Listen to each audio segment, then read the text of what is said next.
Okay, we are live. Well, we are live at the time of doing this. When you watch it, it might be a couple of years' time. But the first episode of Gritty Conversations. In this episode, I'm delighted to welcome a good friend of mine, a guy who goes by the name of JJ Lofthouse Smith. JJ, hello. Yes, Joe. JJ is someone that I've been good friends with. Well, it's coming on 16 years now.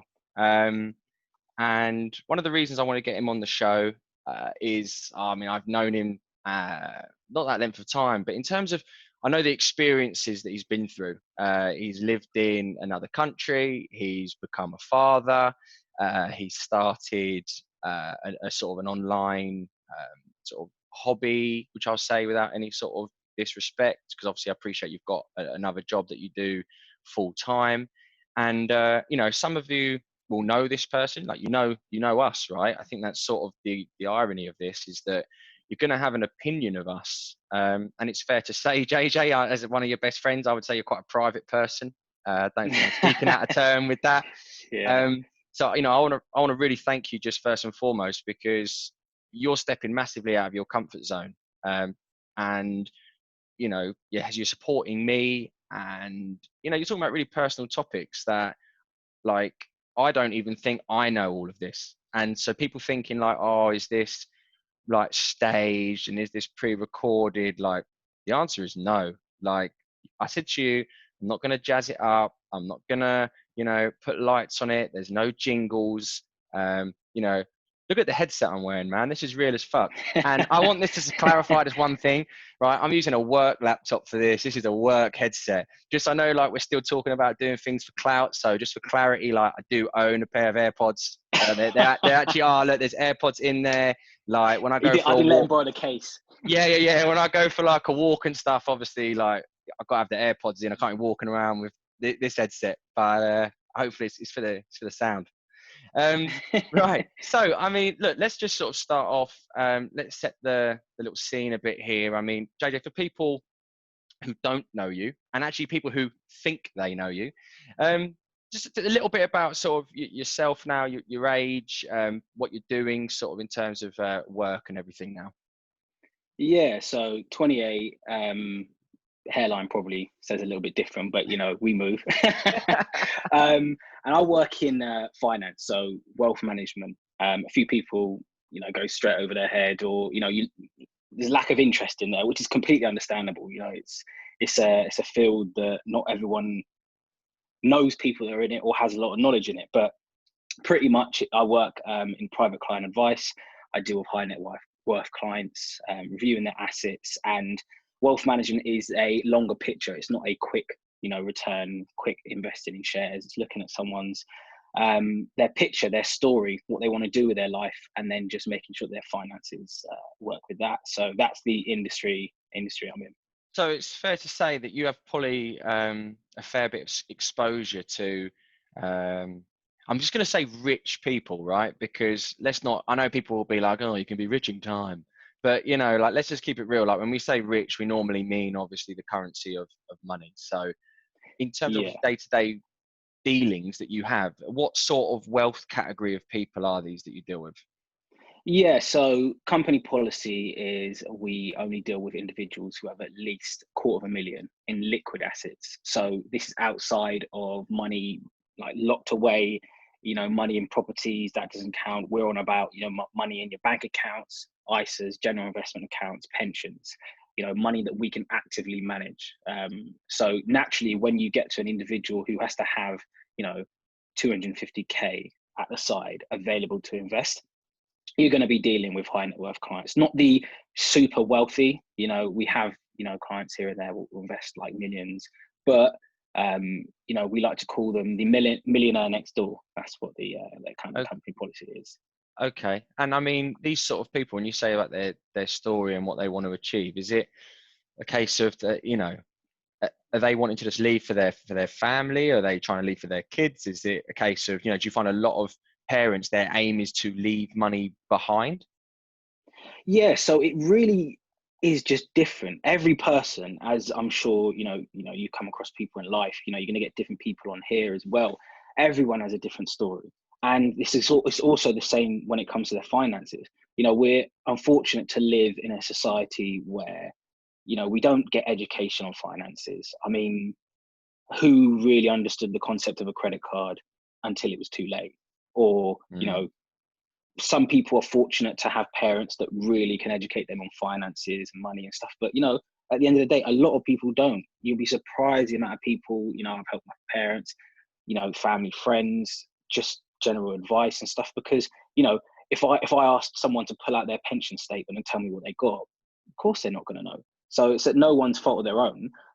But a lot of different people have different stories, and, you know, whether it's actually I've got money that I want to look after my kids and give them the world.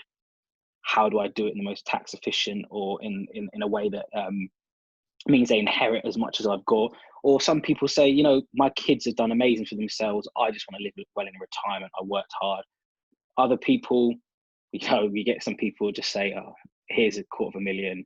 This is just a rainy day fund. So it really I does think I depend. think you touched on a great point as well. When you talk about finances, it's like that is something that people are really, really personal over. And I'm not saying it's you know, it's not a private thing. I don't think it's anyone's, you know, it's anyone's business. However, it's amazing how people have a perception of what they should have. You know, you say you help friends, right? You've helped me. I'd be honest, Yeah. I did not have a clue about stocks and shares before lockdown.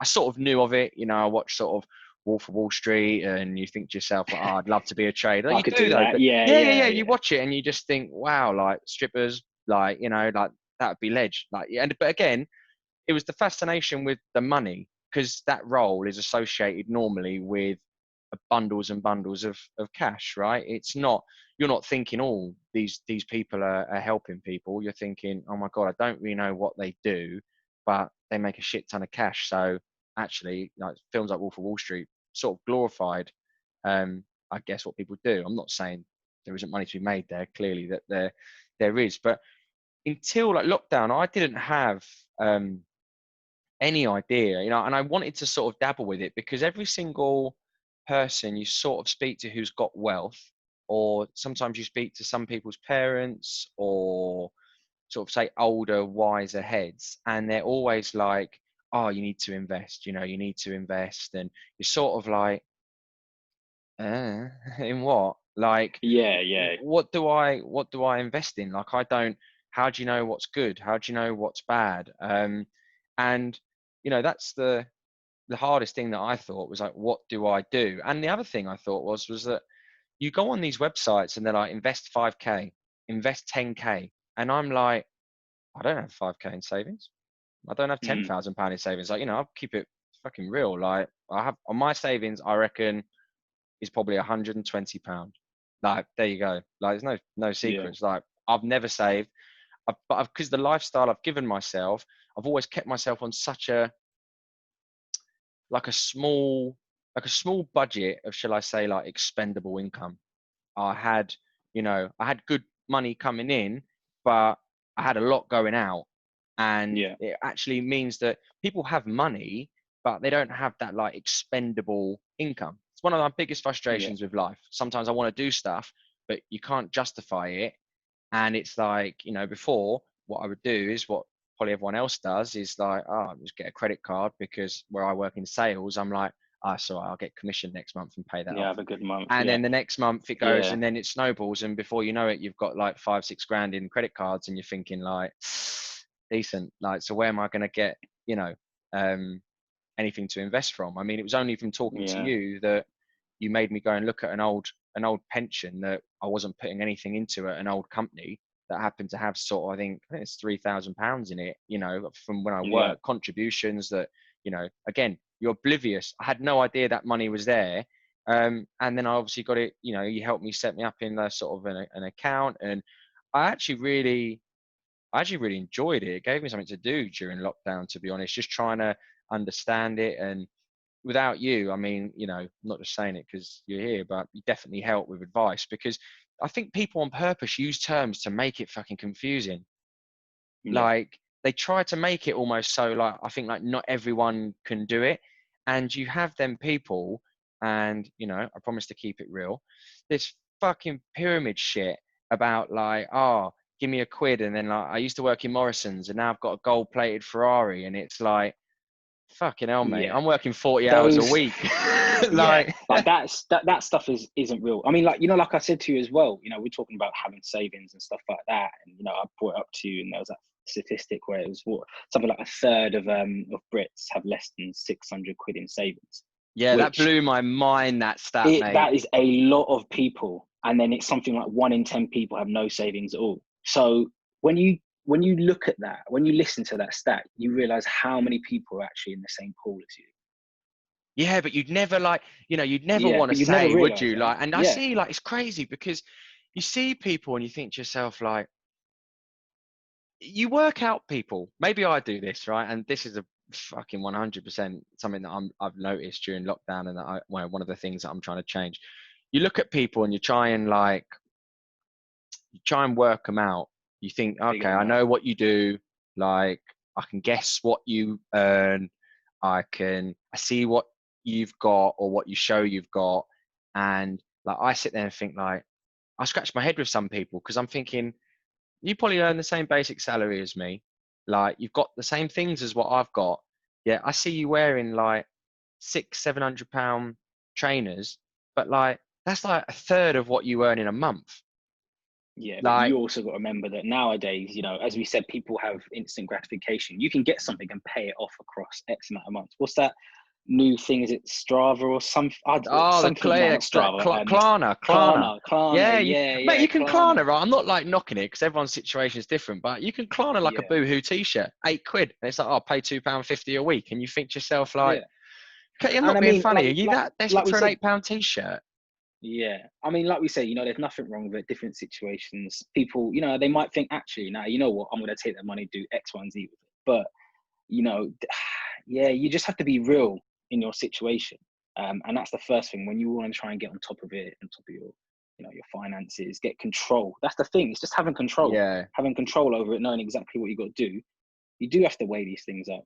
I think 100%. And that's someone, I've got someone coming on to do another talk, and they're going to talk about debt. And I was speaking to him earlier about it, and he was sort of telling me how. I was like, all right, yeah. And I understand how that can happen. And this is someone that I never ever thought would be in debt, by the way. Like, I was like, no way, like, impossible. And he was like, yeah, yeah, yeah.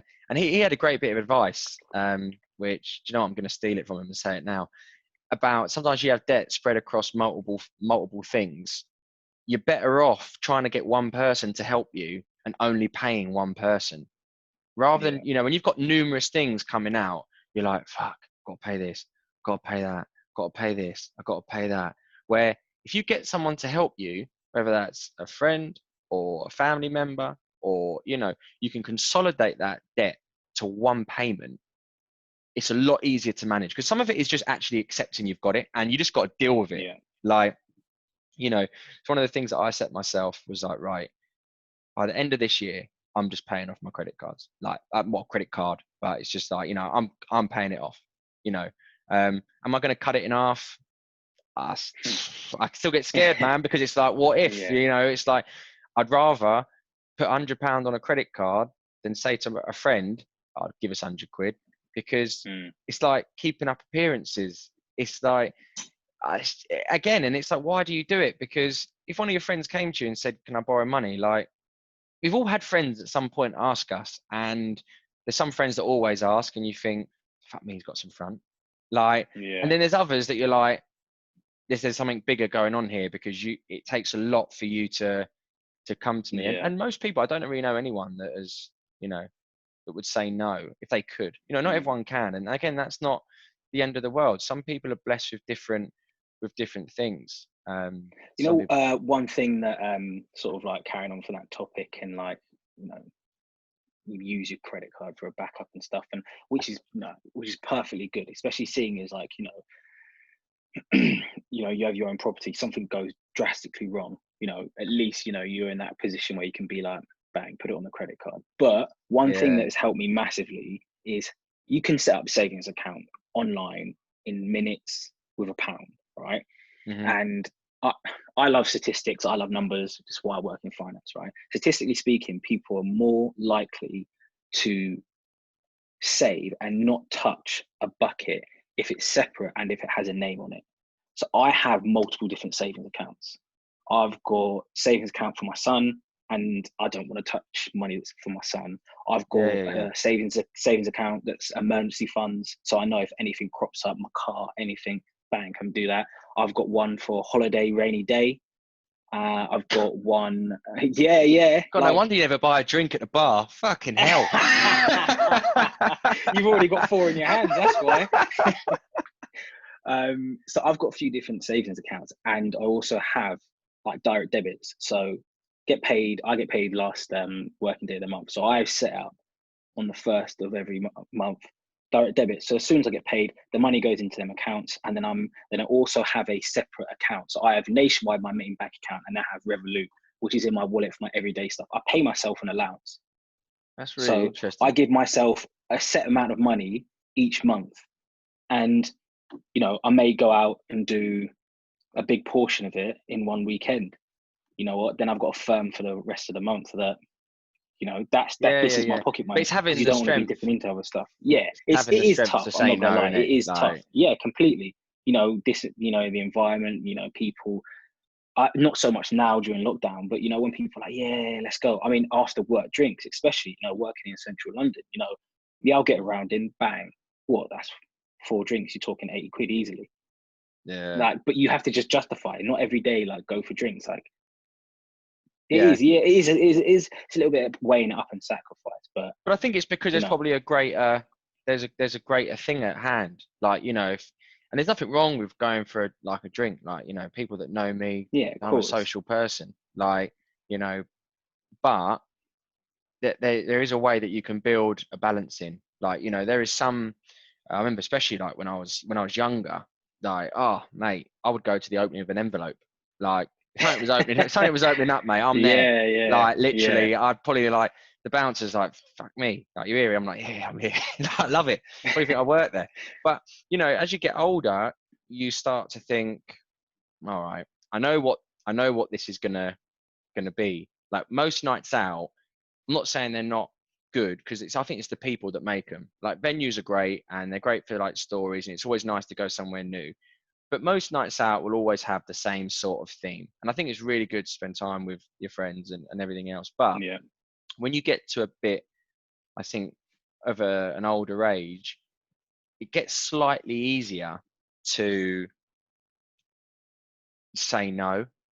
Um, I say slightly because with enough twisting, like, it'll be there. But sometimes you just have to take yourself out the situation. I mean, I was trying to lose weight. I stopped drinking beer. Now everyone who knows me is like, no way. And I was like, yeah, promise you, like, it's hard. Especially in, like, yeah, you put yourself in an environment like, you go to football, everyone's in the clubhouse afterwards, and then like you're there like having a Coke, and you're like, oh, I used to give people like me bundles, like, but yeah, I actually found, like, oh, I've actually saved some money, and I'm actually losing a little bit of weight. Like, this is a bit of a bonus. But I think it is like, you just have to be strict with yourself. I think that's really interesting how you set out different sort of buckets and different allowances and stuff like that, almost little funds. I mean, how long realistically did that take to set up? Because one of the things that I hate about banks is it just seems like grief, and everyone's like, oh, just use the yeah, app, and I'm like, still fucking long, man. Like, I'm a yeah, procrastinator. I am the worst. Like, I am like, yeah, I'll do that in a minute. I've been doing things in a minute for about 6 years. Like, literally, my mum's still waiting for me to like paint her shed from like yeah. 2019. No, That's I like a get, year. I get that. So you know what? I'm exactly the same. There are times, long day at work, or other days when you're just like, and me myself, certain situations where I'm not as happy, or you know, uh, situations with my mental health and things. And sometimes you just need that pick me up. And it's, well, I say for myself personally, the sense of accomplishment when doing something helps with that.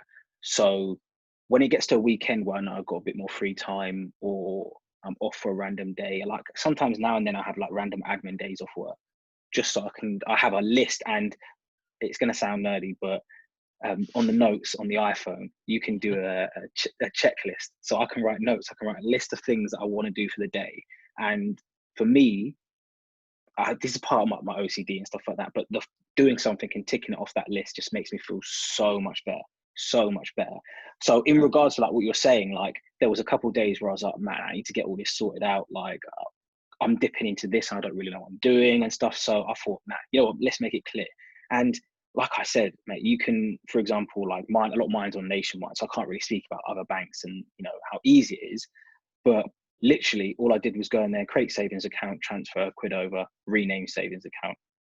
Setting up direct debits takes a little bit longer, card reader and stuff like that. It's always a pain getting your card reader out. But in the scheme of things, to do it will take 5 minutes, like legit 5 minutes. There's always those things on online that says, "Oh, do it in 10 minutes," or get a free quote in this amount of time. Like it really doesn't take that long. Yeah. And how long did it sort of take you to see that, like the benefits of it? Like, did you set yourself like a smaller target where like it was like a particular item that you wanted to buy, or is there a certain goal for each one, or is it just literally just every month I just keep putting it in there until there's a reason to potentially spend it? Yeah, it's more the second one, because what if I have a goal for buy a new pair of shoes? Then once I hit that goal, then Yeah. what? Like But then you get the shoes is though, it's don't kind of, you? yeah, of course. But I could save in that manner, and then 1 month to be like, you know what, I've actually killed it this month. I've worked so hard. Excuse me, I deserve a new pair of Air Force Ones or something like that. Yeah, Whatever yeah, it may yeah. be, whatever is your thing, or I deserve a little weekend away or something like that. But you've already got it set up there, and you already know you can keep within your means as well. Say for example, like you've got a holiday account, and you can see in there that you've got 800 quid because you haven't really done anything. It's been terrible weather and stuff like that, and you think, nah, you know what? I'm gonna go away. You know already in what you can do in your means. You already know that's there. It's easy. Mm.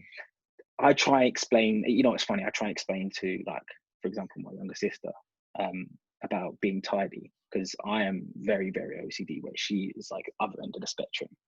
Bless her. But to me, being organized is the easiest thing ever. Because say, for example, in your bedroom, if you know where everything is, when you walk in with something, you know exactly where that needs to go. Mm. Say, for example, I walk into my room, I've got a water bottle. I know there's a mat there. I know exactly where it needs to go. I put it down on the mat. Therefore, if I'm ever doing anything like I want to drink, where is it? Bang, it's right there. Same sense as I never really have to tidy up. You don't have to tidy up. Mm. You have to do these things because I've never just lumping stuff on my bed, or lumping stuff over a chair or whatever like that. When it's there and it's set up, you don't have to do anything. It's easy. It's easy being tidy. It's a little bit of effort doing it at first. Yeah, I'm not gonna lie. But once you get after that, it's simple. Same thing with your finances as well. Set it up once. You're gonna have to invest in the time, but when it comes to it, it'll be easy. It'll be easy. Definitely, I hear that. I mean, I used to, touching on procrastination, like cleaning. I look at that Yeah. bird, that Mrs. Hinch. She made a whole thing out of people helping people with just cleaning checklists. And Mm. actually now, like every Sunday, I clean my flat, and I mean like with like I don't know what they're like, the cloths and sprays. Look, It's a I good start, mean, isn't it? Good yeah, with yeah, a yeah. cloth. Use a cloth for the Get them yellow windowsill. gloves out, yeah. Yeah, no, but like Hoover, Vicodil. There's not a plug. I'm not sponsored by Vicodil, but Vicodil works lovely on hard water. Shower door, mate, it's gleaming.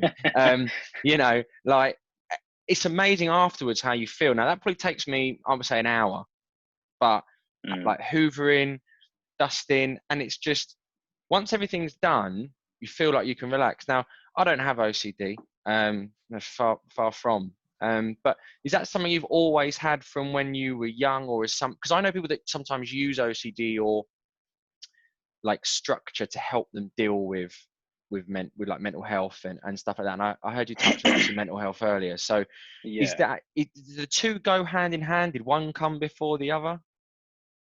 No, so mine is, well, I say I'm fortunate. I'm in a position where it doesn't control my life, and I enjoy it. So there are certain things I have to do that I try and test myself and what. So for example, mine will go as deep as volume has to be equal numbers, Yeah, or yeah, I lose my mind. And a lot of people are like that, but I have other things, like, for example, I have to wash each armpit with 10 rubs. When I'm putting on deodorant, I have to what? roll it 10. I have to roll it 10 times each armpit. I have to spray for 3 seconds. Stuff in front of me has to be at a right angle and organized. Like, mate, there is a whole list, but it doesn't bother me, because it is what it is. Like, I get it kind of from my mum. My mum's very, like, organized and tidy. Like, it's funny. Like, my mum's sisters used to tease her growing up that if you stood in a room for too long, you'd probably get a label on you and put in a drawer. But and I can see those traits in my son as well, which is nice to see. When he was younger, as you know, he lived to play for cars and stuff like that. Yeah, But yeah. one of his favorite games would literally just be lining his cars up in high order. And Yeah, I remember that game, man. yeah, It's yeah, like it exactly. had to be like colors, like it had to be size, had to be Yeah, like it was just always had to be holding one. It was just everything though had to be like constant. I remember because when you used to yeah. be like in America and I was there and I was just like, oh my God.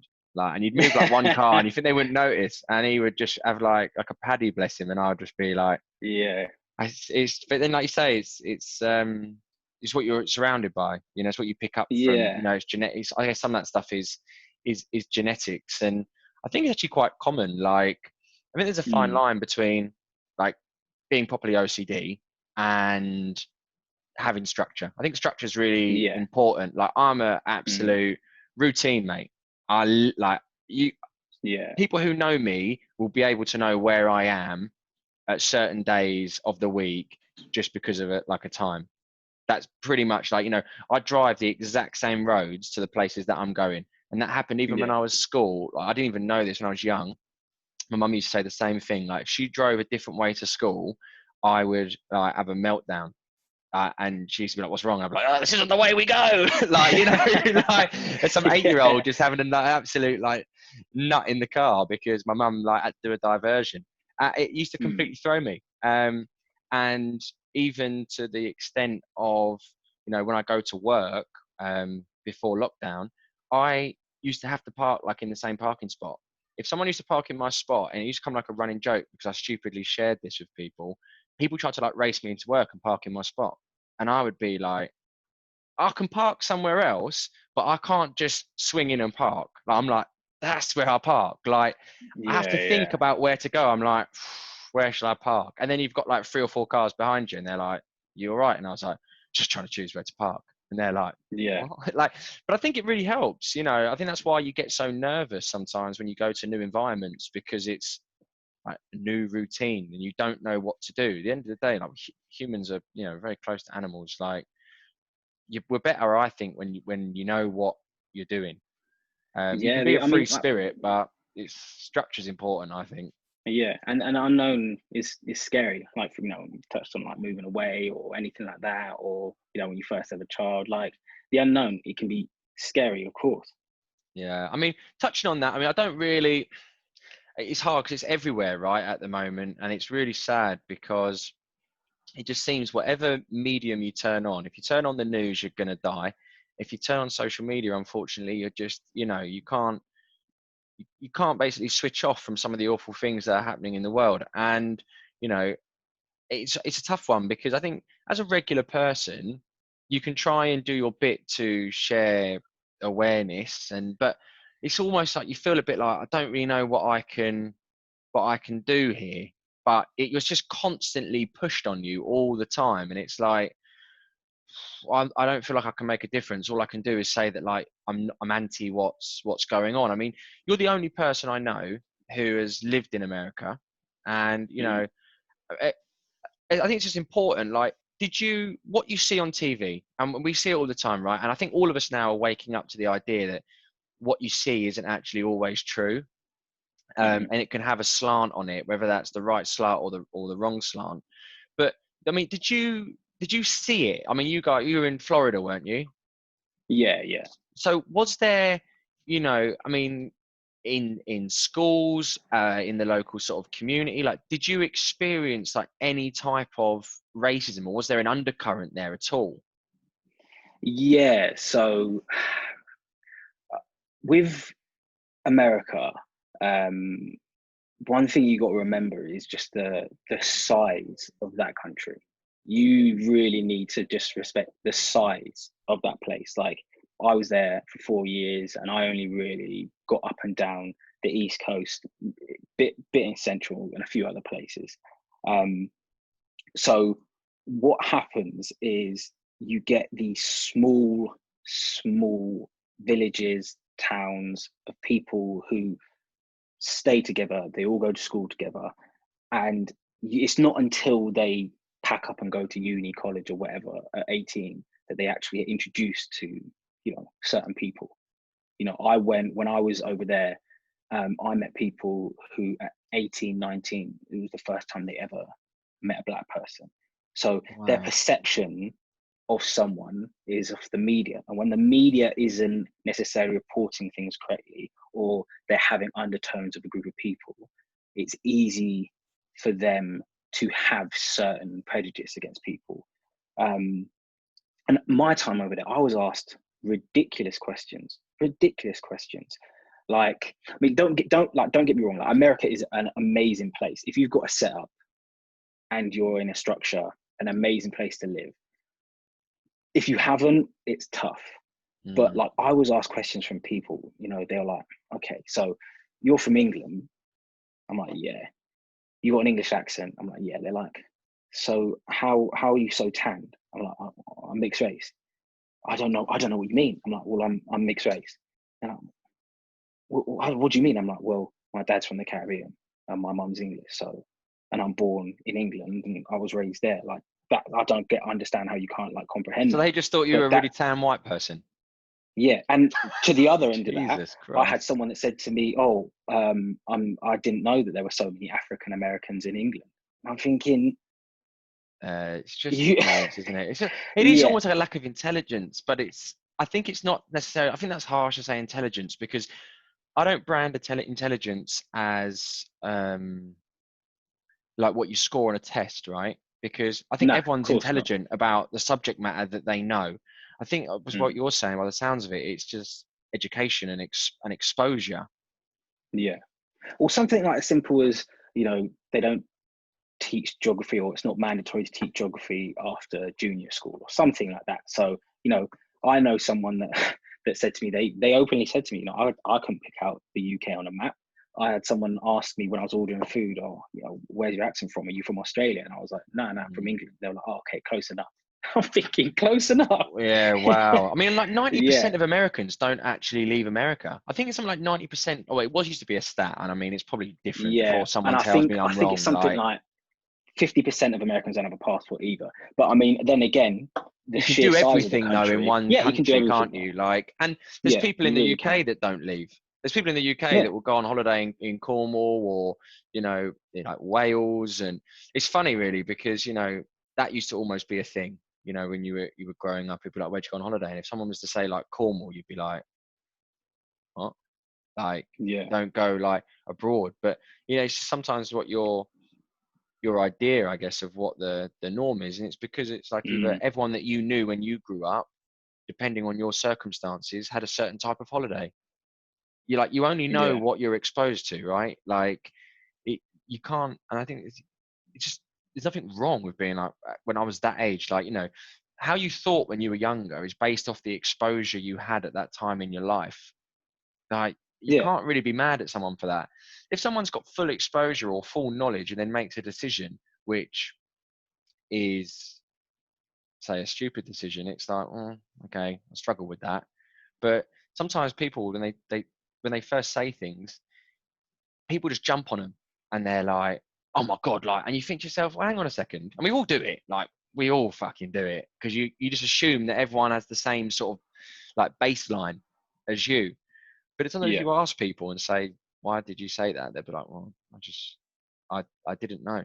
Like, not everyone mm, has the same exposure. Um, not everyone has, not everyone's as inquisitive. Some people I think are quite happy yeah, just in their own their own bubble, so to speak. But But I mean, you know what? It's fine, and if you're happy within your own means, I have no issue with that. You know, do whatever you do, keep whatever mm, keeps you happy. I just find it tough that when people attempt to then talk about the other side. I mean, you can't really, you can't talk about something you've had no experience on or even ventured towards, no, and which is like a big part of one the issue. million percent. 1,000,000%. People do that. And people say like, "Oh, I think this and I think that, and I would do this and I would do that," and it's like, "Oh, so when have you done it?" And they're like, "Oh, no, never." And it's like, Yeah, you can't say that. Yeah, you just yeah, can't. I mean, you know, whenever someone in your friendship group becomes like a parent, and then everyone's like, "Oh, you got to do this and you got to do that," and it's mm, like, "How many kids you got?" And it's like, "Oh, none." yeah, It's just like, shut the fuck up, then, man. Like, I'm just yeah, gonna do it my way. Like, that doesn't matter. Like, I, case in point, right? You might have had anything changes every time you speak to someone. It's like, oh, babies should have warm milk. Babies should have cold milk. As you can tell, I know so much about babies. But like, it just changes. Like, it doesn't matter. yeah, Like, do yeah, you know what? Like, as long as you're healthy and you're happy, does it really matter how you get there? Like, mm, everyone's survived it somehow. I think there's just such a, again, like a pressure. Like, oh, you you have to be a certain type of parent. You have to do things a certain way. There's always going to be that great debate around sort of like, whether you beat a child or not. Like, there's always that debate around, and there's normally a certain type of sort of like person from a certain type of background or will be like, oh yeah, like 100%. And then there'll be someone else who'll be like, no, no, never. But that's because you never got beat as a child. mm, Like, that's it. yeah. That's it. Like, I mean, my mum had an awful glare. I mean, it was just, oh, it was, that kept me in check almost enough because I just used to just think the stare was enough. I mean, my mum's stare. So, I mean, it was, Yeah, it's I wouldn't dangerous, cross that. man. Nah, it's dangerous. It's dangerous. But I mean, I think that brings you on to a great topic, like around children. Um, Obviously you, you're getting into sort of having a better relationship with your son now, and from a, Mhm, I'll say bias, but it's because I know the story probably 60-70% more than other people, right? Of mhm, the struggle that you've gone through. But I just want people to really really get an understanding of this, because some people might be aware to a certain percent. It's like, oh yeah, he's a dad, like I knew that, like, um but actually that how hard it's actually been. I mean, so many people now are having children, because we're getting to that age now where more people are just having kids that we know.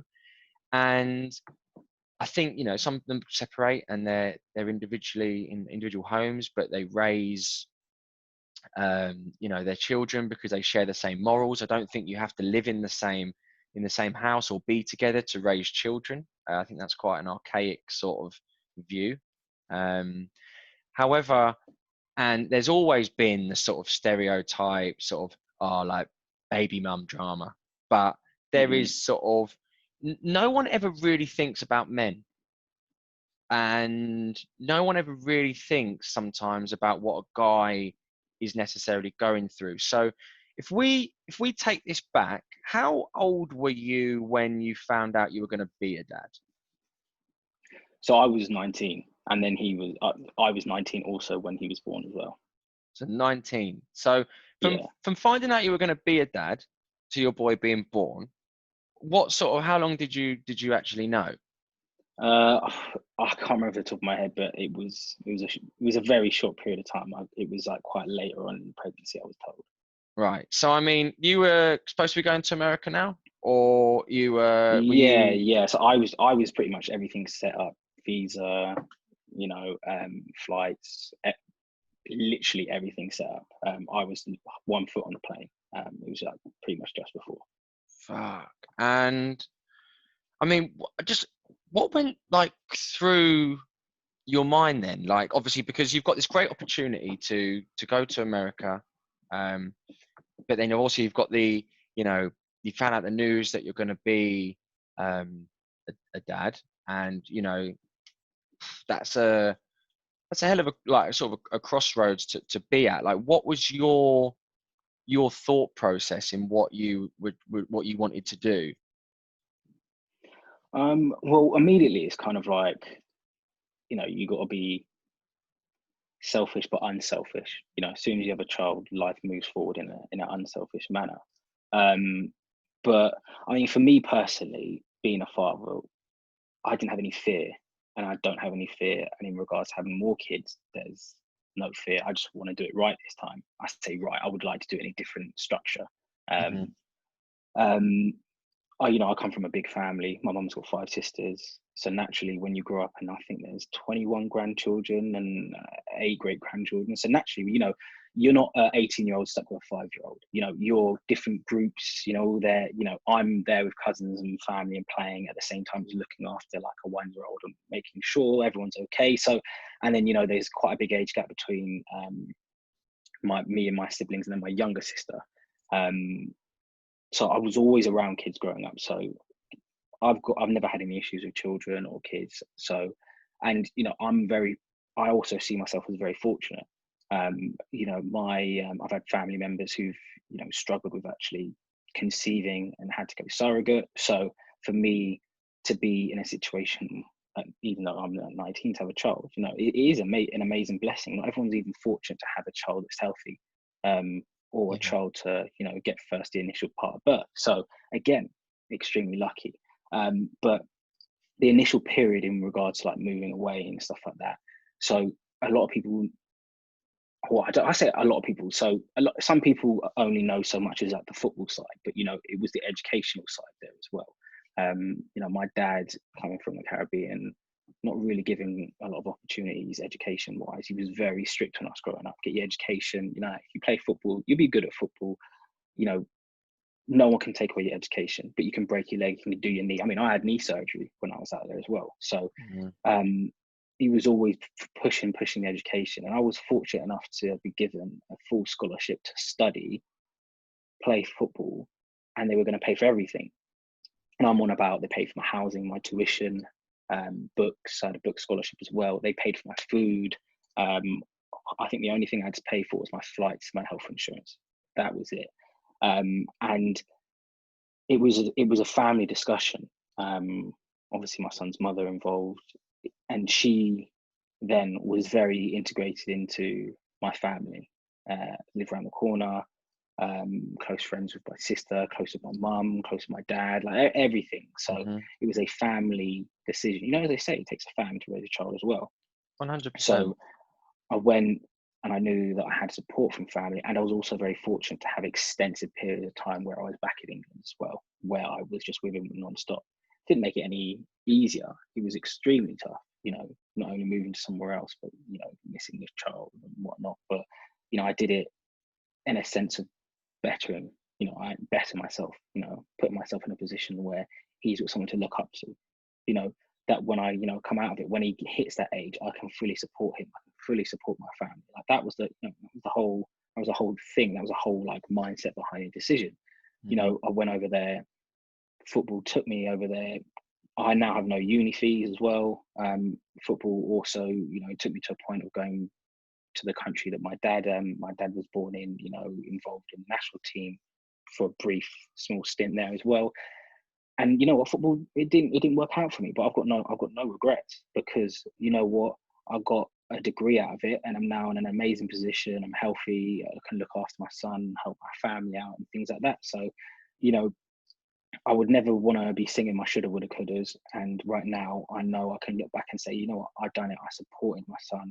I'm supporting my son now. I'm looking after my family. I'm in a position where, I really, really can, take my life to the next step and take my life to the next level. And it's because of those decisions, that you made. And I was fortunate. I had family behind me. A lot of people don't. I'm in a position where, my parents are still together. And I get a lot of like, oh really, because I'm a mixed race kid and stuff like Yeah, yeah, I that. can understand it. You know how it is. Yeah, Listen, yeah. you People chuckle, judge right? you like, But yeah, you chuckle because it's like it's the norm, and I know that's probably yeah, quite like fucking know you're laughing at that, but it's not in a disrespectful way. It's like you chuckle because yeah, it's crazy that is the norm now. Like that is what yeah. almost what like the surprise factor, and it's like why? Like, why are you so surprised that, you know, Yeah, you exactly. I've had people ask me, "Oh, so who do you live with?" I'm like, "Well, I live with my family." Yeah, yeah, oh, yeah, your mum or dad. And I'm thinking, yeah. But yeah, yeah, yeah. yeah. No, exactly. It's So but it's like one of them things, right? And again, that shows you sometimes I think we focus so heavily on the 1%. Like, and I mm, mean, it's like, you know, it's 1% of people, you then tar everyone with the same brush. yeah, You know, you might know a small percentage of people that they have a black dad and a white mum, but they're separated. But then it's like, oh well, you know, it's all the same. Like, you know, the yeah, stereotype of sort of the white mum with the mixed race child, and it's like it's so easy because you automatically form an opinion, but you have no idea why, and maybe necessarily that those two people aren't in each other's life. yeah, And you know, maybe I do always think of you in this case because, again, you go off what you know. I know you. I know the mm, circumstance, so I know that it's never been a fact that you didn't want to be in his life. I know that, you know, I look at it, right. I think at the time I put myself in your shoes because you know, we spoke a bit about it, and I remember thinking, and I think I actually remember my words to you at the time was around, if you do it for 3 years, which I think your degree was, wasn't it? It was 3 years, four, 4 years, sorry. But yeah, obviously where it started, you know, yeah, before he yeah, was born, that's where you do it for 4 years, right? I said, I can't tell you one thing, any memory I've got between 0 and 4, right? I mm, can't. I challenge anyone. I mean, my earliest memory is 5. It's my first day at school and I cried like a fucking bitch 2 days in a row. That's my first memory. My first memory is yeah, me crying at school, and obviously, like my dad looking at me in disgust, like, you know. But you know, I remember it. Um, but I don't remember anything between 0 and 4, right? And I remember when you mm, told me about it, and you said that my thought process is obviously I want to get a degree, I can get my life set up, I can come back, and I've got no sort of uni fees and everything else. And I was like, if I was you, I would do it. Like, yeah, it's only you. I don't have children, right? So I'm not going to sit here and be like, again, well, I would have done this, but I'm talking hypothetically if that was me, because you're missing out, I'm sure, on great moments. You know, either seeing someone's first steps on a video or missing their first word. Like, I get those are really big milestones for parents. I can understand that. However, I obviously met Louis again the other day, and like both of you, and I look at like his age now, and I'm like, you'd miss so much more now yeah, if you were to do it yeah, later down the line. Like, yeah, it's almost that, like, some kids wouldn't even know if you told them, and their parents were still together now. If their parents were separated until they were 3 or 4, no one would know.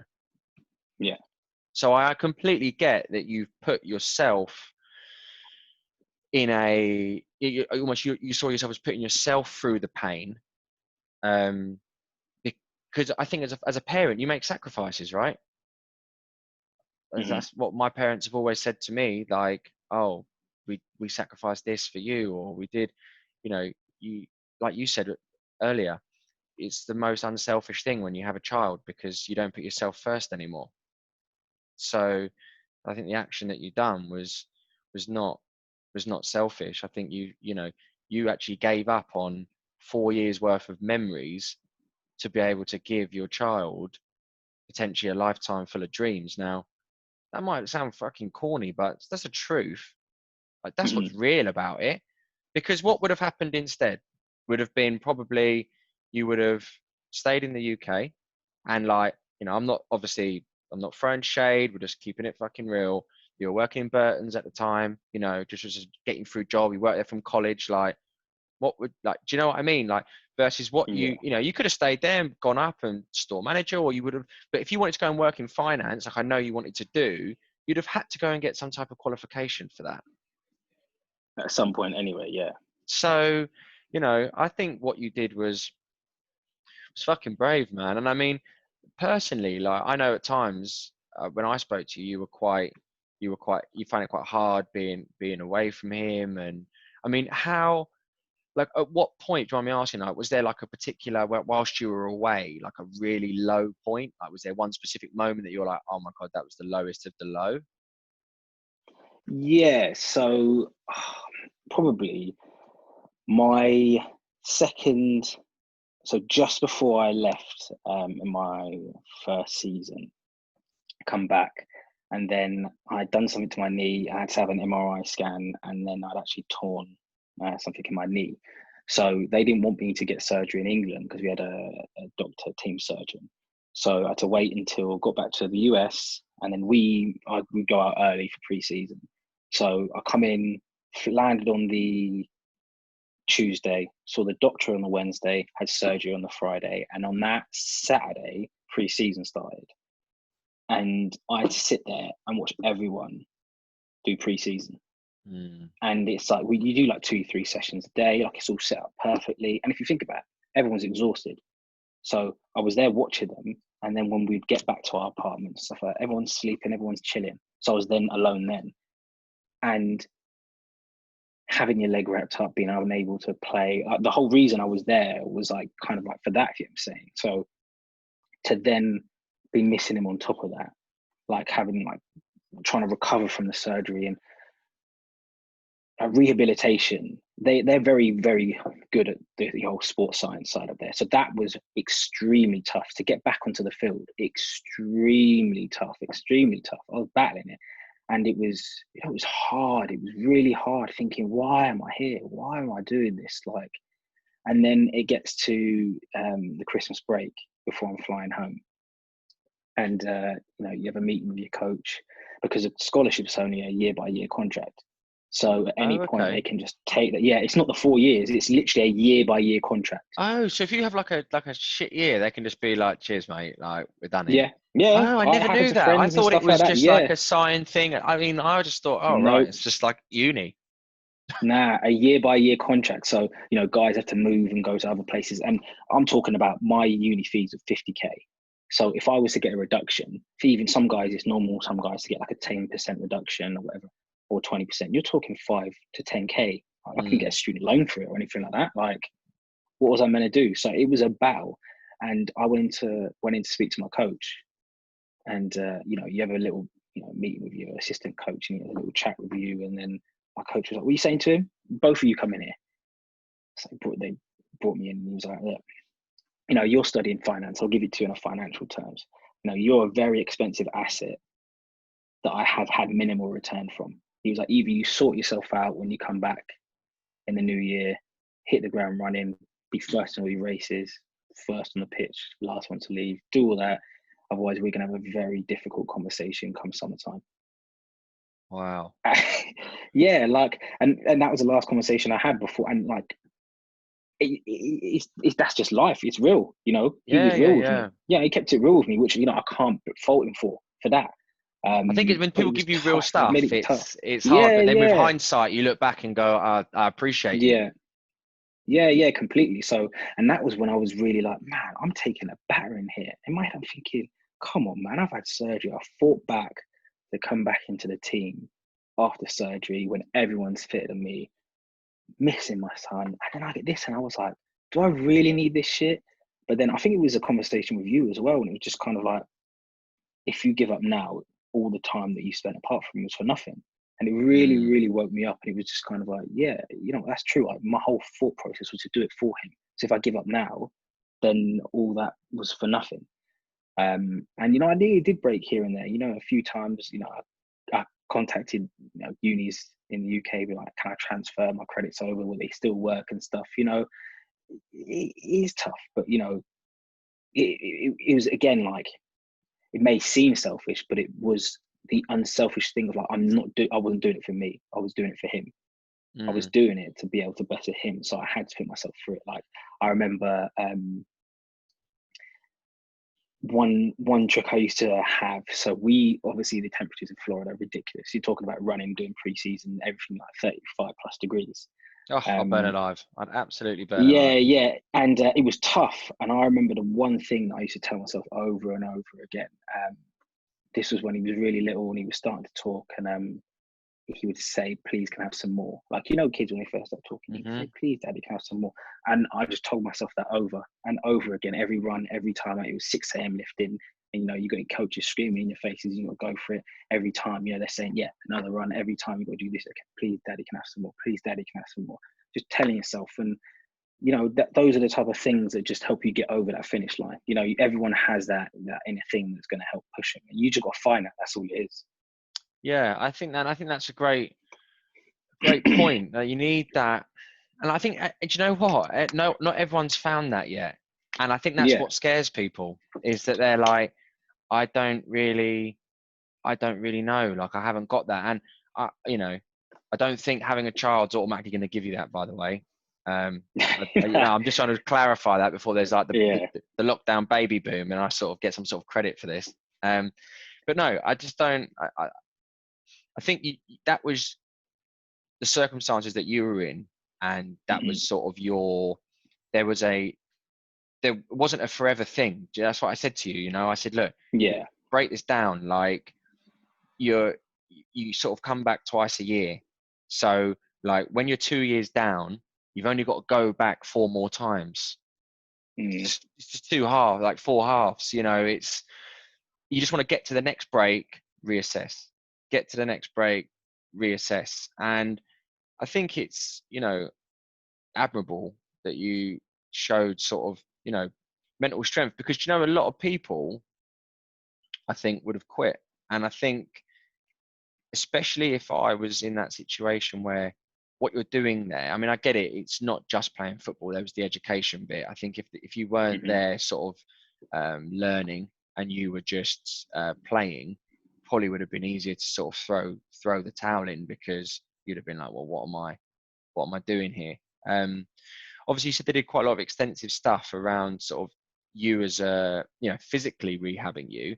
Was there anything out there in terms of support for mental health, or is that a taboo thing in America? Because I look at mental health and I search motivation on YouTube, right? And I reckon more than one person search motivation on YouTube. Like, I used to try and do it every morning in the car just to try and get through the traffic. And like, it's normally like American guys, right? And it's just like, you got to go 24 hours, man. You got to be sleep for those people who are broke. And it's just like, you're sitting there and you're like, exactly the video that yeah. I used to get me gas still, but I'd be like, I don't know about that. Like, I'm a 9-hour a night man. Like, I like sleep. If I don't sleep, I don't function. But like, you can't relate to that stuff. But they're very big on the motivational stuff, but do they ever talk about not being okay sort of out there? Yeah. So you know what? I would say wherever you go, obviously UK, US, you know what? There is loads of help. Obviously the method and the actions on how they do it, you know, like you said, the Americans are very like, yeah, go team, like hand in a circle and stuff like that. In the UK, it's very different. But I wasn't ready for that. You know, you have to take yourself there at times. And, you know, I'm not an emotional person. Like you even said before, like I'm quite private, you know, I keep myself to myself. I'm not an emotional person. I kind of get that from my dad. And that's also like the Caribbean upbringing as well. You know, you just reserve, you're relaxed, you're controlled and stuff like that. And so, and I didn't really understand that. I didn't really understand like the mental health side. I didn't really, that didn't really come to my forefront. So whilst I may have had the opportunity to get the help, I wasn't in a position to accept it, to take that help on board. So it wouldn't have mattered what anyone did. You know, and it was only within the last few years that I've really, you know, got help on it, you know, that I really took that initiative, you know, really spoke to those around me that, you know, kind of helped push me through. Because you know, you go through dark times, you know, anyone who's had that, you know, it is tough, it's really difficult, but you have to be in a position where you want to help yourself as well. Yeah, no, I find that really, I think that's a really great point. I used to, you know, through previous jobs and everything, you come across people all the time. A lot of people battling addiction, whether that was drugs, alcohol. I used to literally deal with them every day. It's a vicious circle, you know, you deal with the sort of same people. And I used to have a very used to be really hard because you deal with people like a family and be like, this person is tearing this family apart, but they're surrounded by people who love them, right? And they would try and do Hmm. everything for that person, you know, whether that was trying to help them stay sober, whether it was trying to be a distraction, whether it was trying to get them into a hobby. And the person would always fall down. And you used to watch families and people, loved ones, be like, do they not love me? Like, why would they not want to do it for me? But that's the biggest thing, right? If if people don't want to change, they never will. And if they don't want to Hmm. admit they need help and they want the help, they'll never take it. No matter how Yeah. many, you know, no matter how much people, there's some great charities out there, you know, like Mind Charity and all different stuff. You could wear, everyone could wear a Mind Charity t-shirt. Everyone could donate a quid every single day and raise awareness beyond the roof. But it's, unless you want the help, unless you are willing and you are really willing to change or, you know, be supported, it will never work. Look how many people say they're going to quit smoking, then after a week they go back to it because they don't really Yeah. want to, but people are telling them, oh, you shouldn't smoke, you know, it's bad for your lungs. But one Hmm. day that person will go, I'm done with cigarettes, and they'll never, no one Yeah. will have to tell them. They'll just put one out in the ashtray and they'll never touch it And that'll again be it. because they're Yeah. ready. And you can't force people to be ready. Only you can decide when you're ready, and that goes for anything. Like, you know, all these people will tell you, "Oh, you should do this and you should do that," and it's like, why don't you just turn around and go, "Do you know what, mate? I'm not saying you're wrong, but I'm just not ready. I just don't want Yeah. to." Like, Mm. you know. But so fast forward, you're back now. You've got your degree. You're applying for jobs in the city, finance jobs, and you're probably ready to now play sort of an active role in your son's life.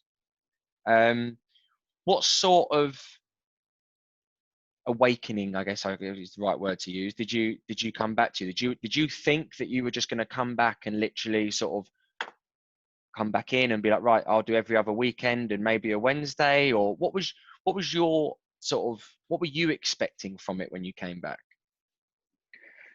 So I don't know if I was necessarily expecting something. I just, you know, he was my son. And we have such a good relationship. We're very similar in so many ways. You know, it's, you know, you've seen us. It's just easy between me and him. And it was always time that was wanted to spend with each other. So that's just what I wanted. And, you know, we got to a position where I was seeing him, I think, every weekend.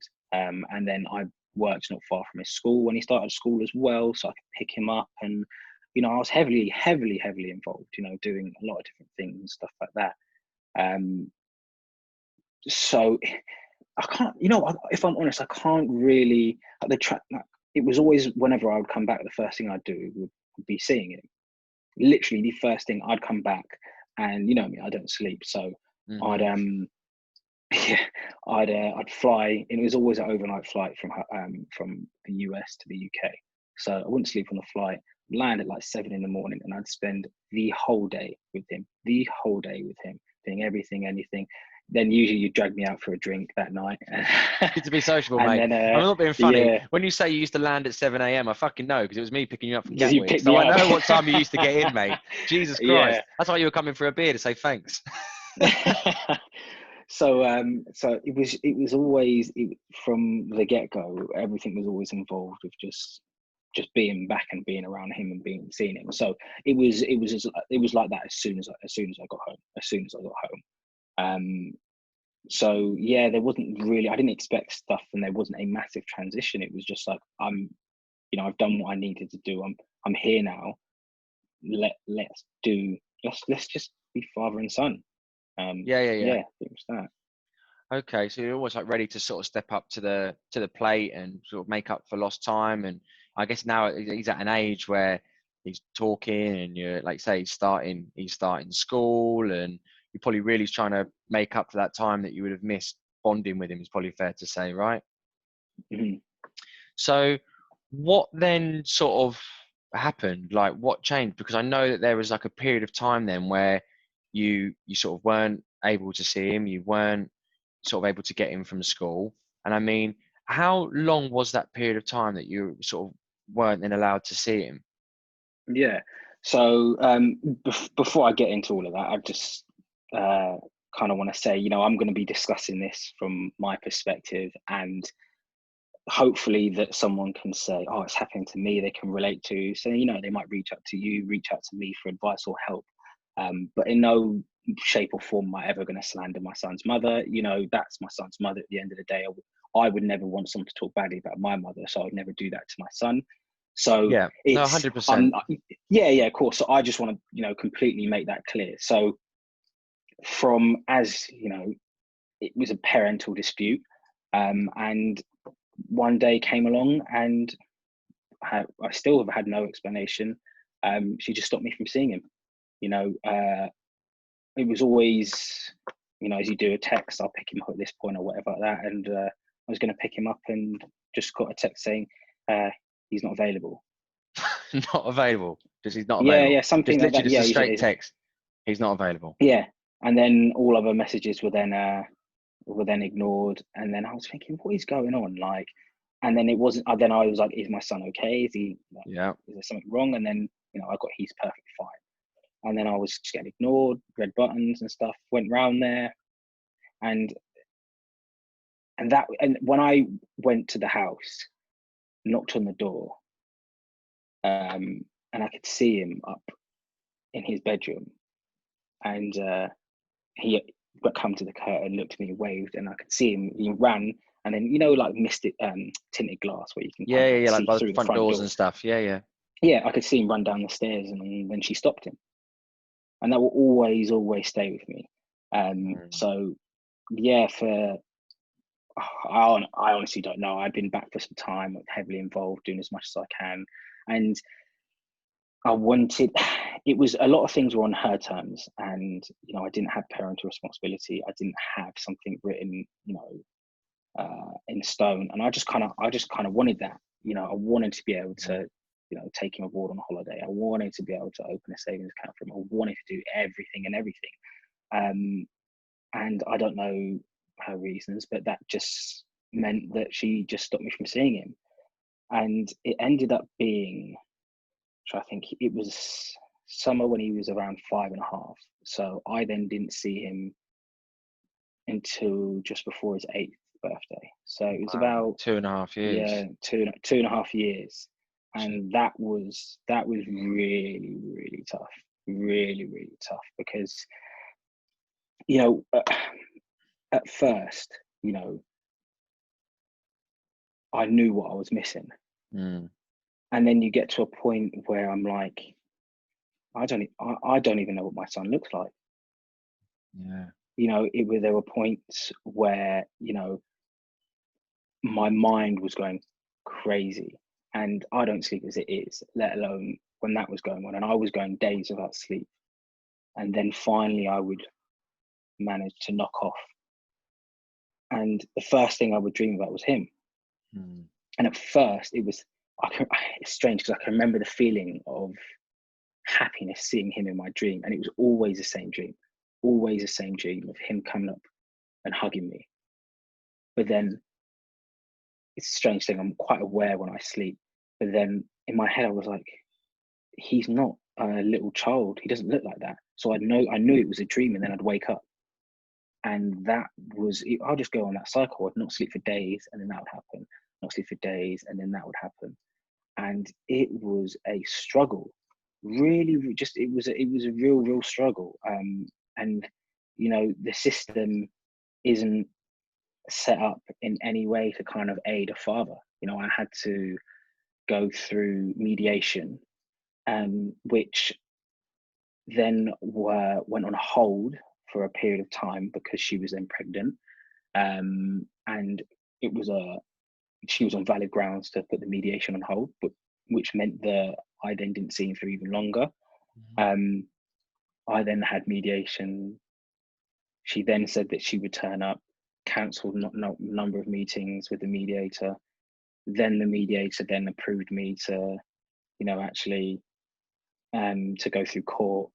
Then something changed, and then I went back to the mediator, and they said, "Oh, actually, no, we have to try mediation again finally managed to do mediation.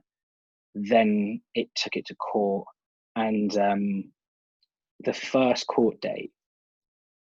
So I really like. So I think it must have been around. This was around the 2-year mark. So the first court date was. It was massive for me.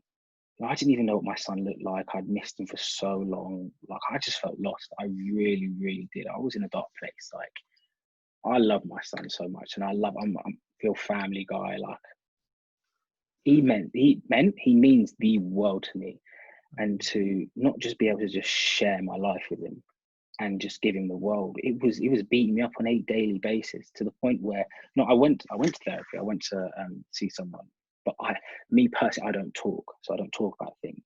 And again, I wasn't ready at that point, so therapy didn't work for me.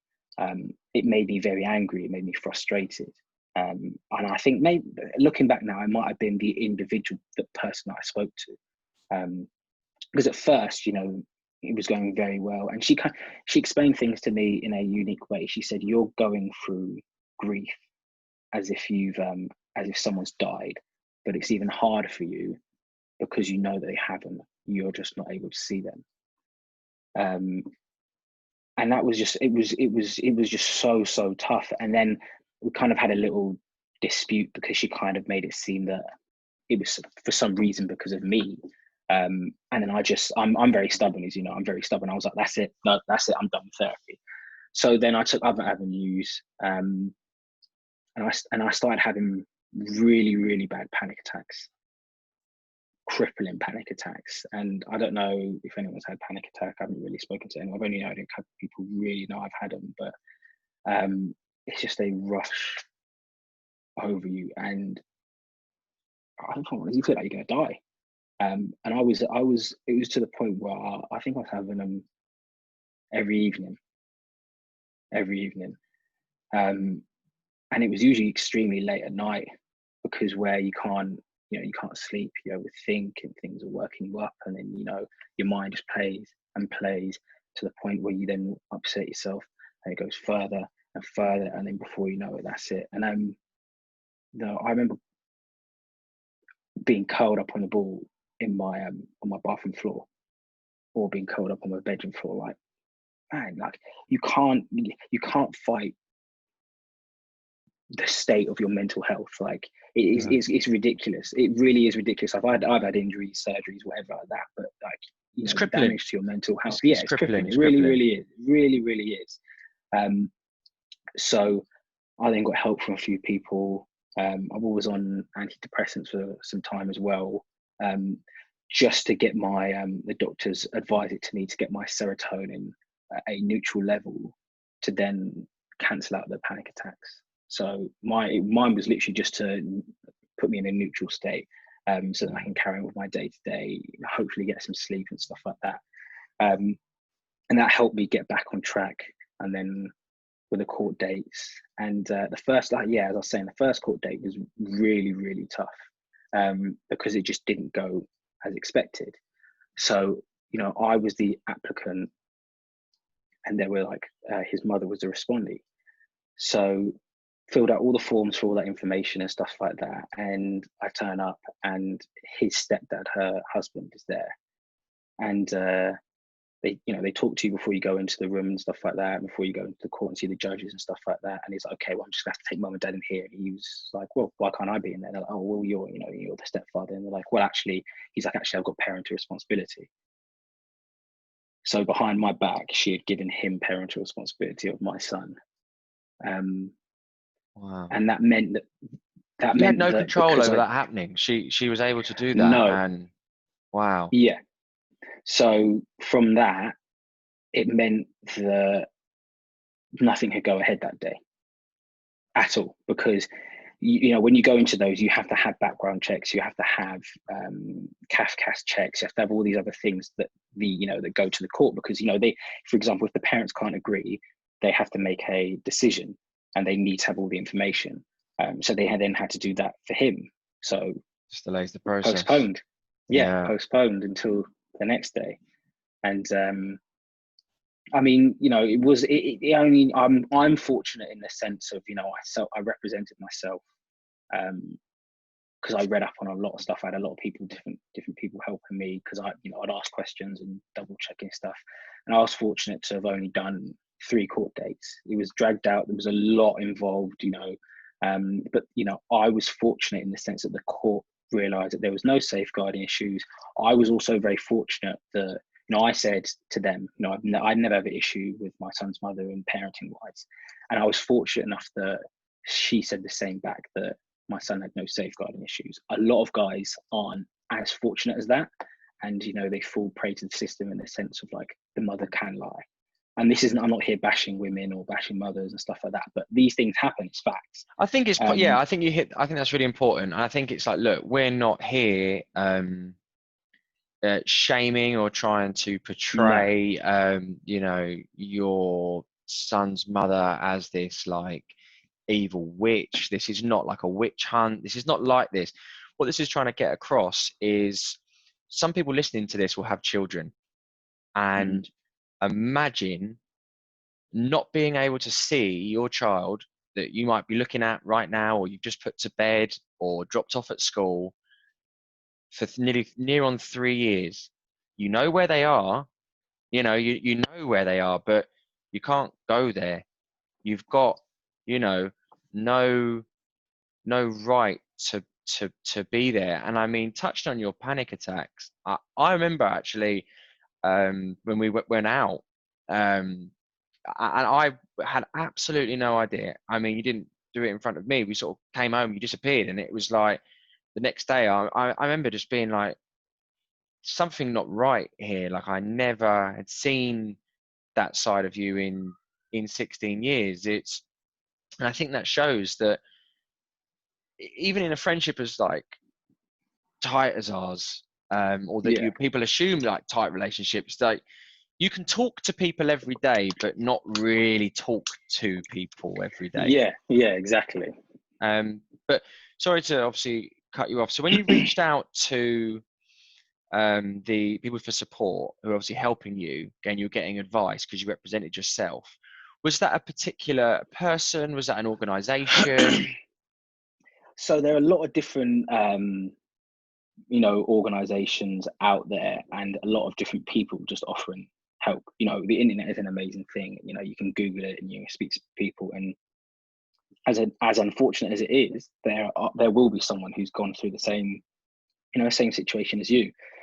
There will be someone that could give you some form of advice. You just have to take the time to read into stuff, look into stuff. At the end of the day, like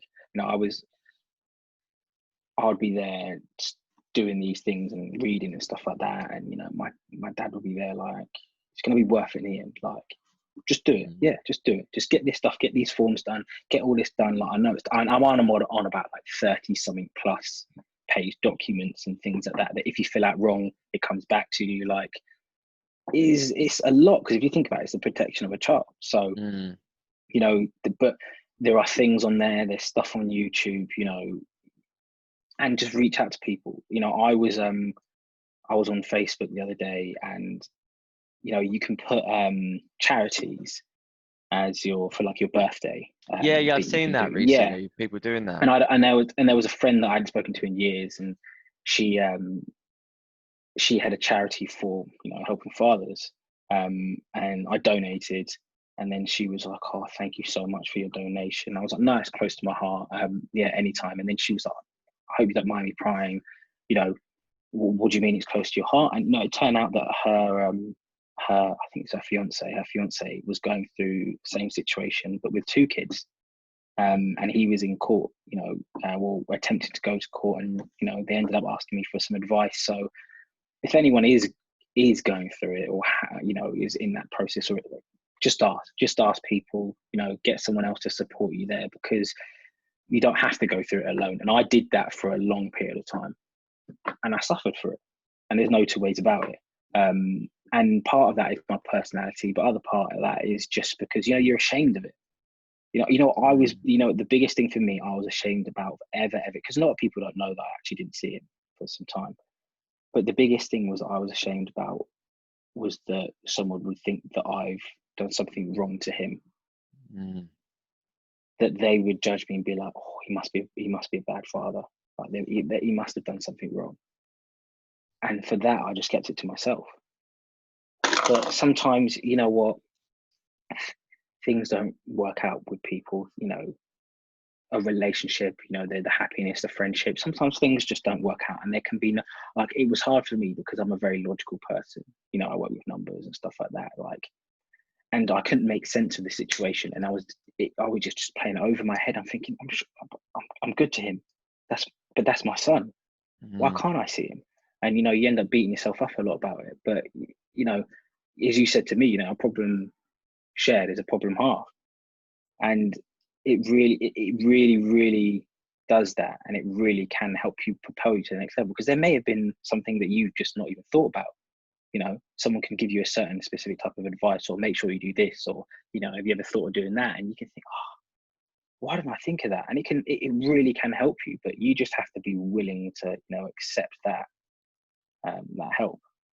Yeah, I think there's a lot of people that, you know, they may, you know, I think they take for granted sometimes, not their kids they take for granted, but just the fact that you're actually able to see your kids every day. And Yeah. there's people out there, and you read these fucking awful stories about kids that have been abused by parents, and you know, like the baby P, and even, you know, the other day I was walking through the woods, and this guy was like shouting at this little boy, and I was thinking to myself, like, Jesus Christ, like, all right. And like he shouted at this little boy, and he's like saying, fucking come here. He's called his own son like a little bitch. And I was like, and I was on the phone, and obviously like I could overhear it over like the phone call, and I was a bit like, it was only because I literally thought like, fuck, what do you do? And Mm. everyone says, oh yeah, well, I'd do something. But the reality is, when you fucking get in that situation, you think, do I You don't know fuck? what you do. Like, you don't know Yeah. what you're going to do.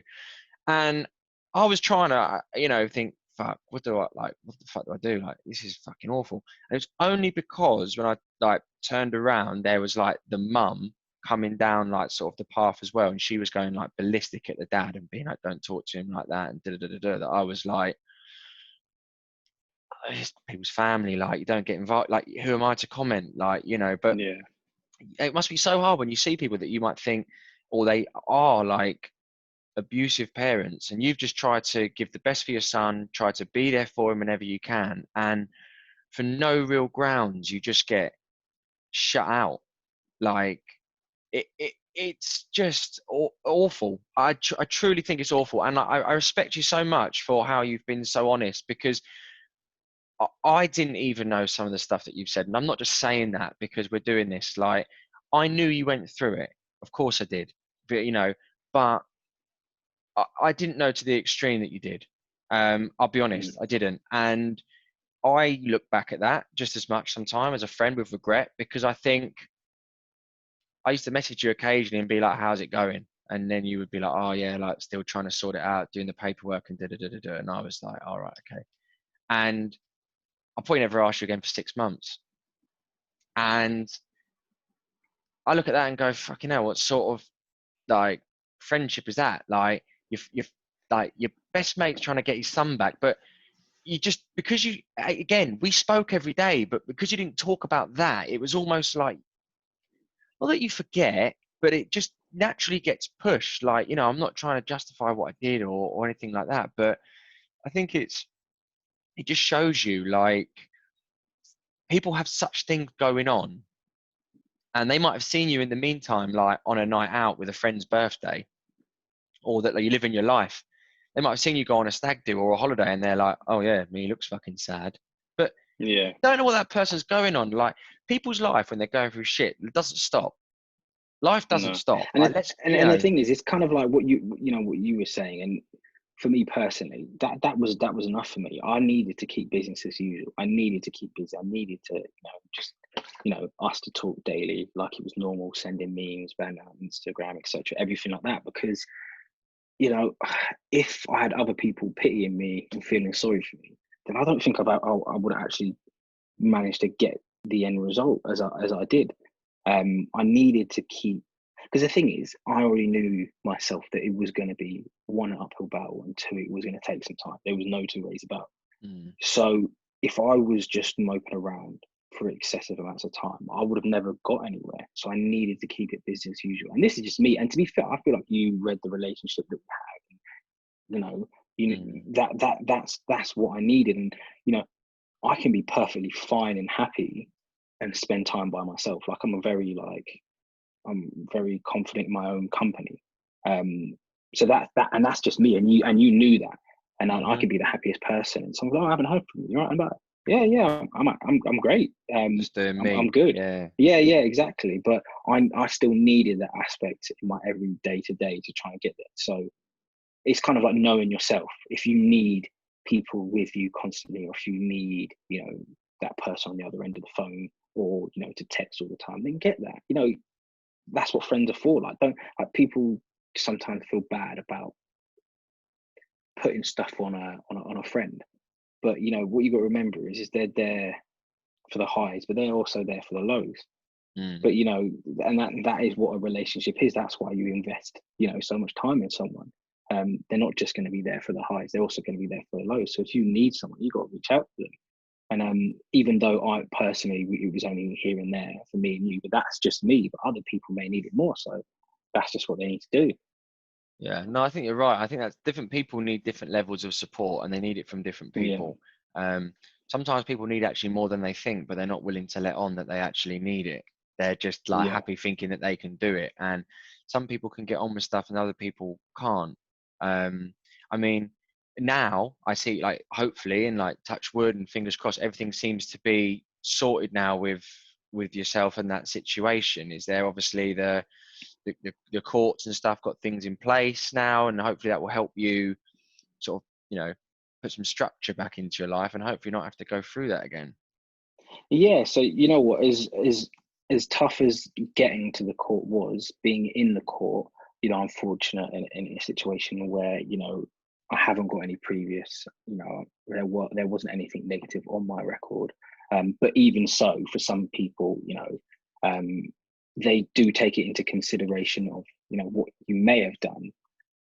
But because there was no safeguarding issues, because it was a parental dispute, and because the relationship was fine before, court was very willing to involve me, and they were very forward in their stance that this isn't Louis Jet's life, this isn't LJ's life, and then you're on the side. You are involved in his life, so you need to see him regular to build that relationship. You need to have excessive copious amounts of time with him, so you have that relationship. Because it doesn't matter what anyone says, everyone needs a mother and a father figure. It doesn't necessarily have to be a mother or a father, because not everyone's fortunate enough to be in that situation for whatever it may be.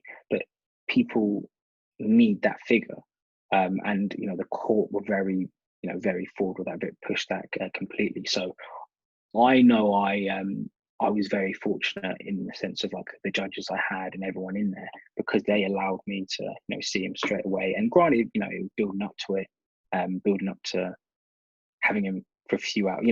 I had visited monitored visits. That was tough, really, really tough, because for me as well, where I had him and had him all the time, had him overnight and did everything with him, to then be told, yeah, you can see him, but you can only see him for 3 hours and someone else has to be there. And who was that someone else? Could that be who they choose, who the mum chooses? It was a neutral party. So okay. Of ease, it was his step grandfather, because I think I'd met him once before or something. Didn't bother me, and like LJ had him there if he needed.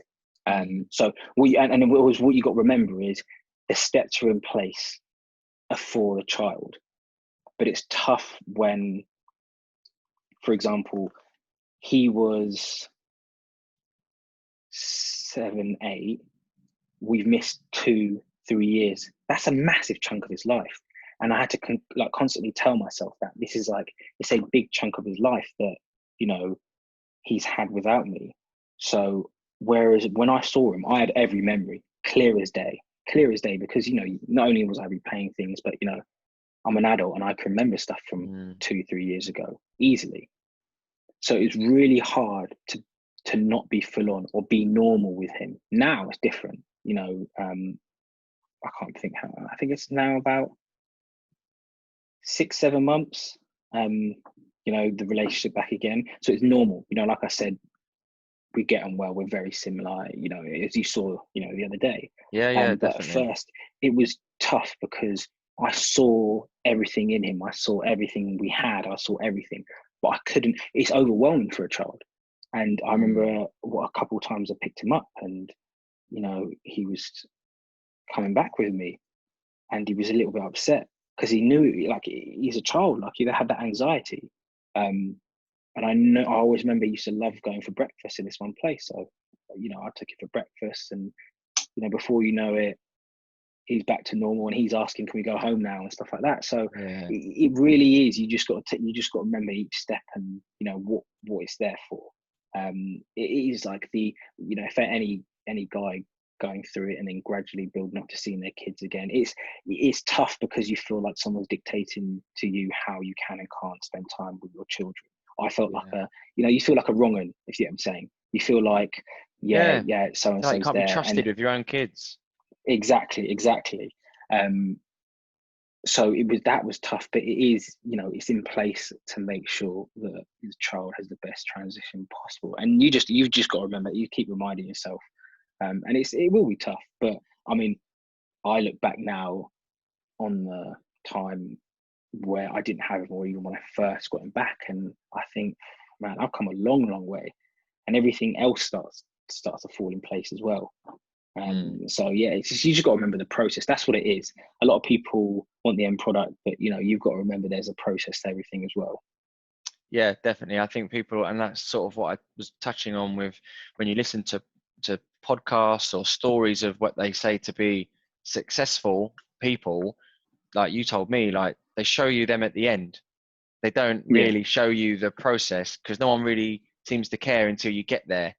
And it's important. Like, this is all part of the journey. Like, who knows, right? In the future, what, you're going to be, or what you're going to do, or what you and your son are going to go on, or adventures or holidays. But you've actually now got that. You've yeah, been given, you've got the rights back to be able to do that. And mate, I am so, so happy for you. And obviously I've seen you both now, like obviously sort of back together and everything else. And it is honestly, it's the happiest thing. When you messaged me the other day saying, obviously, like, come down and meet us in the park, like I I understand what you say about not knowing, because, and I'm taking like 1% being a godfather, right? But it was like, I was, when I saw him last, he liked Peppa Pig and I used to wipe his ass.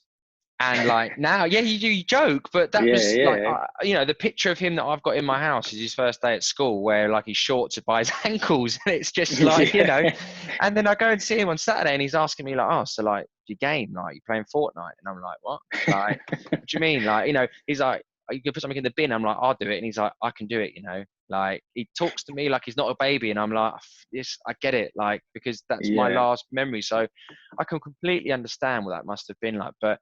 No, I'm so pleased, and I'm, anyone who's listening, that is, it's not easy, man. And a lot of people, like you say, wouldn't have known. They probably would have just saw, oh, I swear JJ had a kid, but mm, do you know what I mean? Like, don't see him yeah, anywhere, yeah, or like, and people just don't even think to ask. They just assume because of what they, like you say, they might see on your highlight reel of social media, like what you mm, choose to show people, like, you know you wouldn't even really open up to me, so what chance are you going to have to opening up to people that don't know you about some of this stuff? um yeah. but look, higher, bit of a lighter note. Talk to me about J Fitness quickly. I just You've always been a fitness person, right? Like, I know you've always been into your gym. Like, I'm pretty sure you had like fucking chest and abs when we were like 14. So I mean, like, it used to be great when you used to go to parties and it would be like, "How old's your mate?" And I'd be like, "Yeah, it's the same age. I'm actually older by 4. I'm actually older by 4 days, but I'm more mature." But what made you want to start like a fitness sort of page? Because it's not your job, is it? No. So someone, I can't remember who it was. It might have been in a video I was watching, or some advice I got somewhere, said when you're in tough times, helping others helps yourself. Mm. And having that as an outlet is amazing. And like you said, I've always been active in the gym, you know, playing sports from a young age. And then my time in the US, you know, we had a strength and conditioning coach as well. And there was just a lot of stuff that we'd be taught and educated on. And I picked up, you know, from friends, a few good friends I've got, that are PTs as well, you know, they were always there for me because I'm curious. I get curious about things, and, you know, I research things. And I mean, what else have you got to do when you're not sleeping? You're going to bed at 2 o'clock every night. You may as well have a little browse on certain things. So it was like a collection of that. And I always had people coming to me saying, oh, like, what should I do for this? Or even in the office, you know, I'm fortunate enough to, you know, they were paying for a gym membership, and gym was literally across the road. So we'd always, like, it'd literally be everyone in the office in the gym. People, oh, what was that you were doing? Or, well, can you do that? Or can we work out together and stuff? And I thought, you know what, like, why not try and help people? Even if, like, it helps one person, it makes a difference to them. And it helped me in my tough times. And then it's kind of like escalated on from there. Now my life is getting back on track to the point where when I was in college, I did a level 3 in sports fitness and testing, and then now piggybacked off that to do my PT, I had a PT diploma. Oh, wow. So now I can actually, you know, people can come to me and say, you know, I want help, and I feel like I have a duty, you know, to do that. I have I have something that I can share to people, and I don't do it to feel good. And nothing about it is in like the feel good thing. It's just kind of like, man, if you can just help someone else, help one person, and then it just goes from there. And it was never something, and I'll never get rich from it. You know, it's, you know, you can call it a side hustle or anything like that, but I'm not going to get rich from it. You know, it's not ever gonna be enough to pay my bills or cover everything or buy me a 5-bedroom mansion or something like that. But you know what? Something I enjoy. You know, I've helped a few friends out. My son enjoys doing a bit of football training and stuff like that as well. So it just covers a lot of areas. And you know what? I really enjoy the things that come from it. You know, I don't really use my normal Instagram now. I usually just use my fitness one. And, you know, I've controlled my narrative on that as well. You know, I follow people that are positive, things that I want to see, close friends and stuff like that. So now, if I am spending a bit of time on social media, because now technically it's my job or whatever you want to say, I'm getting that positive input. So it's always going to be positive out. You get out what you put in. So positive in, positive out. If you're following all these people you saying, oh, I wish I could have had this, or, you know, oh, I wish I could buy that, or look at that car or whatever, you're just going to upset yourself. You're going to upset yourself. And at the end of the day, those type of things do not matter. And kind of like a big thing as well is like health is wealth. Health is wealth. So if you can look after yourself and then help a few people in your journey, you've done something, and why not? Yeah, no, I think you touched on some really key points there. I mean, the social media thing.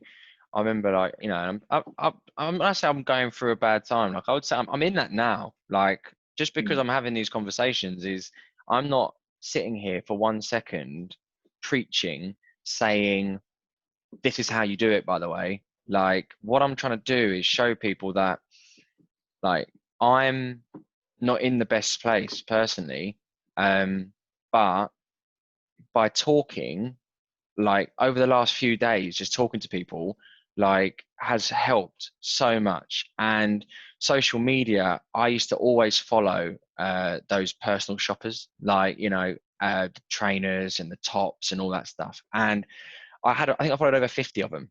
And I realized that every time I went on, you're just constantly looking at things that you could buy, but you just can't justify.